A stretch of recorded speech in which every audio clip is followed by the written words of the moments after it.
Ayan guys, magagawa muna kami ng lechon turbo.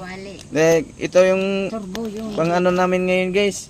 Pang tanghalian namin ngayon, kaya gagawa muna kami ng ano. Ito lechon turbo to guys. Punuin namin yung sa ilalim guys ng ano, na tanglad, sibuyas, loya, bawang para mabango. Tapos lagyan ng magic sarap guys.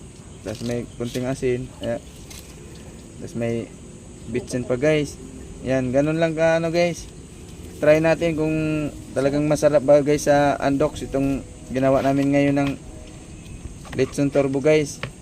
Yan, tapos i-marinate siya guys. Tapos pagkatapos nakababad na siya guys, saka na namin na isalang na namin guys. Yan, no guys, daming tanglad yan sa ilalim mo. Yan. Kaya ganun lang guys. Yan, ano na, okay na yun.